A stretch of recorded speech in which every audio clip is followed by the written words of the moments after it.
Niyə məğlub oldunuz? Niyə qol vura bilmədiniz? Gol vurmaq üçün imkanlarımız da oldu. Birinci hissədə Şeydayev və ikinci hissədə 2-3 dənə momentimiz oldu. İstər olsun qapının içindən belə düşə bilmədik.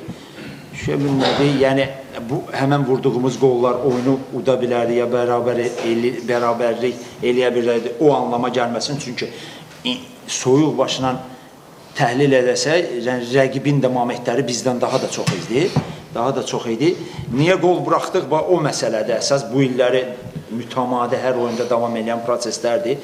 Yəni, deyim ki, oyun başlayanda oyunun gedişatı və oyunun içində oynayan futbolçular həddindən artıq çox rotasiyalar yaratmışdıq. Bu da məlum məsələdir, kubok düşünürdük və bizi, yəni mən bu komandaya gələndən həddindən artıq böyük problemə çevir verilən bu zədə problemləri idi və oyuna yaxşı başlamışdıq, yaxşı həddindən artıq disiplina qoruyub saxlayırdıq, yəni çalışırdıq hücumlara keçək, amma əfsuslar olsun, yenə təkrar edirəm, bu illəri başımızın bəlası o fərdi insanların səhvləridir ki, o da gətirdi, ardardı qollara gətirdi, çıxartdı, durduğumuz yerdə top itirdik, qapısı məsələsi, yəni belə şeylər futboldur, olur, məncə səbəbləri də budur, bugünkü oyuna. Rəhmət olmasın. Samir bəy, bir tərəfdə Azərbaycan derbisi, digər tərəfdə bugün sabah 4 il tamam olacaq Qarabağa qalib gələ bilməyən Neftçi var. Bunu necə şərh eləyə bilərdiniz? İkinci sualımda, əvvəllər Murad Məmmədova daha çox şans verirdiniz. İndi onun hazırlıq səviyyəsinə razı deyilsiniz, yoxsa necə? Birinci o derbi məsələsinə gələm, Azərbaycan derbisidir və başa düşüləndir. Yəni bizi istəyən, Neftçini istəyən insanları da anlamaq olar ki, yəni bu oyundur, fərqi yoxdur, sən 3 gündən sonra, 4 gündən sonra kubok oynayırsan, fərqi yoxdur, sənin heyətində bu qədər zədəllər və kuboku nəzərə alaraq rotasiya, bu derbidir və buradan qalib gəlməzsən. Bunları başa düşürəm, bunlara bir cavab olaraq bir söz tapa bilmirəm. Murada gəldikdən sonra reallıq var, yəni ard-arda Murad oynadığı pis oyunlardan sonra, hansı ki biz onu pis oynadı deyə belə bir şeylər yoxdur. Muradı nə silmişik, nə bir şey. Uşaq futbolçu bir şey olaraq elə bir ki, özünə gələ bilmir, onu atlaya bilmir, onu aşa bilmir. Bu həm məşqlərdə seçilir açığı, yəni Muradı son vaxtlar biz tanıya bilmirik və Muradı bizim ümumiyyətlə silmək fikrimiz yoxdur və əgər düzünü də danışsaq, Alexlə Muradı dəyişmək istəyirdik. Sadəcə Rəhmanın özünü əvəz etməyi, istəməyi biz Elcanı ora buraxdıq. Amma Murad güvəndiyimiz futbolçulardır ki, biz gələndən daha da çox şans qazandı. Yaxşı da oyunları oldu. Sadəcə o biraz bariyer var ki, özü aşmalıdır. İnşallah ki, inanırıq, biz də kömək olaraq aşar. İlkin Sultanlı, Samir bəy, bütün Azərbaycan ictimaiyyəti qəbul edir ki, Qarabağ Avropa səviyyəli futbol oynayır. Yəni, bütün baş məşqçilər bu sözü ifadə edir. Bu mövsüm Zirə Qarabağı məğlub edib. Araznaçman Kubokda Qarabağı məğlub edib. Turan-Tovuz 2 qarşılaşmada Qarabağı məğlub edib. Sabah Qarabağına heç edib.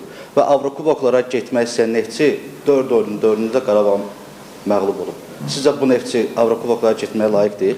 Əgər Qarabağına oynaya bilmirsə? Yəni, digər layiq olan komandaları sadaladıqda şərt olaraq tək Qarabağ udmaqdırsa və utduqlarına görə Avropaya getməkdirsə, burada mən açıq məntiqi də anlamıram. Yəni, onda Ölkədə Avropa səviyyəli komandamı da bilmirsinizsə? Yəni, başa düşürəm, uda bilmirik. 4 oyundursa, gələn 4 oyunu da mənim üzərimə yıxmayın. 2 oyunda mən oynamışam Qarabağla. Və birinci dəfə biz Qarabağla oyuna çıxanda, 3-cü də Qarabağla Bakseldə son oyunumuz həddindən artıq yaxşı futbol da görsətmişdik. Ona səbəb olaraq biraz kubok pauzamız var idi. Bütün oyuncular sırada idi və fikirləşirəm ki, ən yaxşı oyunlarımızdan biridir. Bu günləri Qarabağa uduzmağımız, bəli, həddindən artıq ağırdır. Mən bunu anlayıram. Amma o deməkdə deyil ki, biz Avropaya getməyə layiq deyilik. Yox, mən fikirləşirəm ki, düz də vurğulayırsınız, Qarabağa çıxmaq şərti ilə. Yəni, digər komandaları kim layiqdir, kim layiq deyil, burada biraz fikirləşmək lazımdır, bütün oyunlara baxmaq lazımdır. Yenə də deyirəm, əgər siz üçün prioritet tək Qarabağı udub ora getməkdirsə, yəni Gəncə niyə getməsin heç eləyən? Onda Gəncə niyə getməsin? Elə yəni olur, futboldur. Olur. Biz də istəyirik axır buna son qoyaq və inşallah bu yolda da işimiz həddindən artıq çoxdur. Yəni Qarabağ köklü komandadır. Bunu dəfələrlə demişik. Oturulmuş komandadır. Biz hər il dəyişilən bir Neftçi və inşallah bu tendensiyanı aradan götürüb yaxşı bir komanda qurmaq fikrindəyik. Teşekkür edirik. Çok sağ olun. Sual var. Biraz gecələyək sənə. Samir bəy, bu Quzu Şamaxı da xatırlayıram əvəzlədiniz zədəyə görə. Yenə həmin zədəsidir, yoxsa necə? Yox, başqa zədə idi, zədə aldı, özü zədə istər. Yox, ciddi zədəyə oxşamır, inanmıram ciddi olsun. Dizində toqquşma oldu, oynaya bilərdi, oynaya bilməzdi, faktı özü zədə istədi və biz də onu dəyişmək məcburiyyətində qaldıq. Bir də qarşıdakı çox vacib maçda zədələrdən kimlər, xüsusilə də Kuç yetişə biləcək?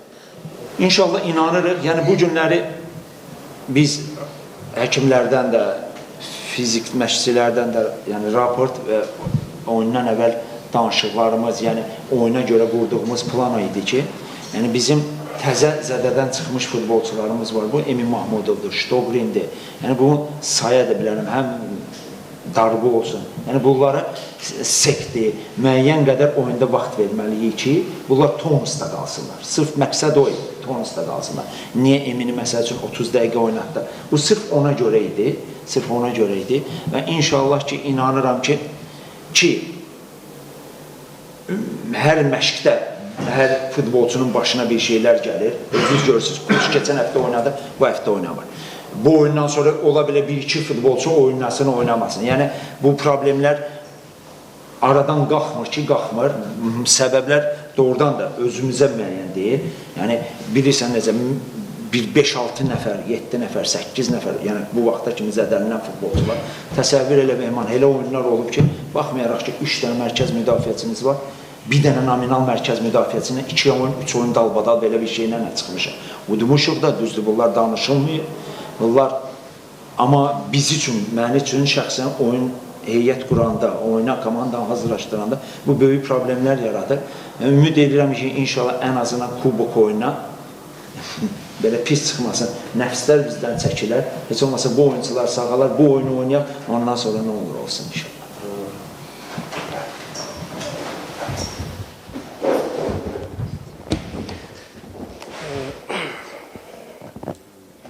Sambunu oyunu start heyətdə buraxmamağınızın səbəbi nə idi? Nəzərə alsaq ki, kubokda oynamayacaq. Sırf Darbo, yaxşı sualda təşəkkür edirəm. Darbo çoxdan da oyun oynamır. Artıq 2 ay yaxın zədəli idi. Və nəzərə alsaq ki, tək məsəl üçün bir dənə hücumçumuz Ağadadaş olacaq orada, düzəlsə, dizi düzəlsə, yəni ən azından Darbonun da oyunu oynayıb, oyunu hiss eləmək məqsədi idi. Və yenə dedim, oyundan əvvəl plan ki, qurmuşduq, hansı ki oyunçuları, məsəl üçün Camalov 45 dəqiqə oynasın ki, orada.